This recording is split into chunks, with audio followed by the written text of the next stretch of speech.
Christmas சிறப்பு episode 2ற்கு வரவேற்கிறோம். இன்றையில் உலகின் பல முக்கிய நாடுகளில் இயேசுவின் பிறப்பு எவ்வாறு விசுவாசத்துடனும் மகிழ்ச்சியுடனும் கொண்டாடப்படுகிறது என்பதை காணப்போகிறோம்.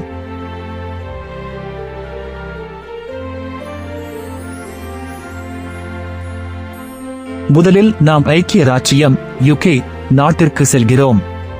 அங்கு கிறிஸ்துமஸ் பாரம்பரியங்களால் நிறைந்தது. வீடுகள் மாலைகள், விளக்குகள், கிறிஸ்துமஸ் மரங்களால் அலங்கரிக்கப்படுகின்றன.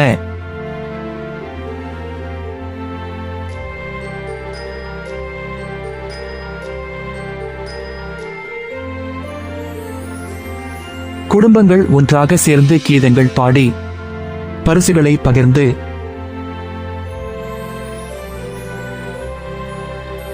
தேவாலயங்களில் ஜெபித்து இயேசுவின் பிறப்பை நினைவு கூறுகிறார்கள். நகரங்களிலும் கிராமங்களிலும் தேவாலய மணி ஓசை ஒலிக்கிறது. ஜென்ம நாடகங்கள் நடத்தப்பட்டு மரியாள், யோசேப்பு மற்றும் குழந்தை இயேசுவின் கதையை சொல்லுகின்றன. பலருக்கு கிறிஸ்துமஸ் நாள் நன்றியும் ஜெபமும் கொண்டு துவங்குகிறது. அடுத்ததாக நாம் ஜெர்மனி நாட்டிற்கு செல்கிறோம். அங்கு கிறிஸ்துமஸ் சந்தைகள் நகரங்களை ஒளிரச் செய்கின்றன.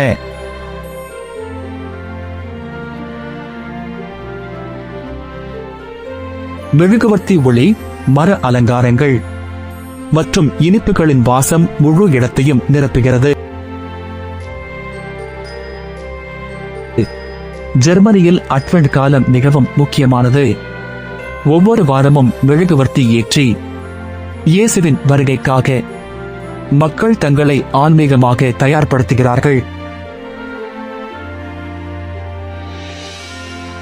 வீடுகளிலும் தேவாலயங்களிலும் ஜென்ம காட்சிகள் வைக்கப்படுகின்றன.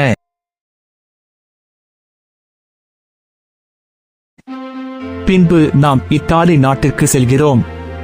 கிறிஸ்தவ விசுவாசத்தின் மையமாக இருக்கும் இந்த நாடு கிறிஸ்துமஸை மிகுந்த பக்தியுடன் கொண்டாடுகிறது.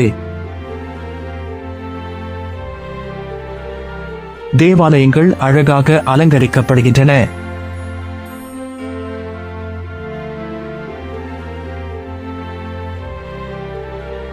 மக்கள் நள்ளிரவு திருப்பலியில் கலந்து கொள்கிறார்கள்.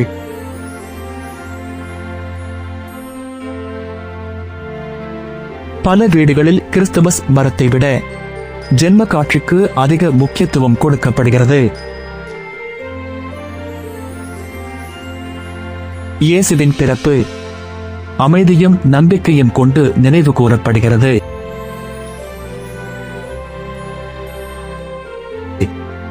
அதன்பின் நாம் பிலிப்பைன்ஸ் நாட்டிற்கு செல்கிறோம். அங்கு கிறிஸ்துமஸ் மகிழ்ச்சியும் விசுவாசமும் நிறைந்ததாக இருக்கும். பரோல் என்ற விளக்குகள் தெருக்களை ஒளிரச் செய்கின்றன. சிம்பாங் காபி என்ற அதிகாலை ஜெபங்களில் குடும்பங்கள் ஒன்றாக கலந்து கொள்கிறார்கள்.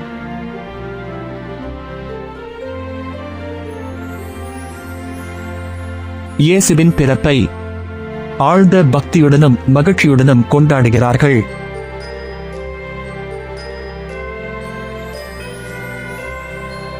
இறுதியாக நாம் ஆஸ்திரேலியா நாட்டிற்கு செல்கிறோம். அங்கு கோடை காலத்தில் கிறிஸ்துமஸ் கொண்டாடப்படுகிறது. குடும்பங்கள் வெளியில் கூடுகின்றன.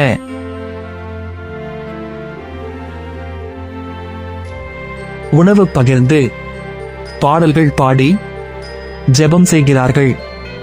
சூரிய ஒளி இருந்தாலும் கிறிஸ்துமஸின் செய்தி மாறவில்லை. இயேசு உலகின் ஒளியாக வந்தார் என்பதே அதன் மையம்.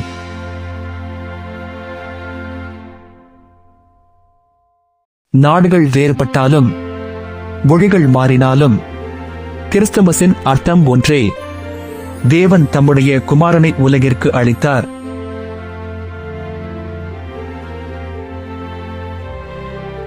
அடுத்தையில் மேலும் பல நாடுகளின் கிறிஸ்துமஸ் கொண்டாட்டங்களை நாம் தொடரப்போகிறோம்.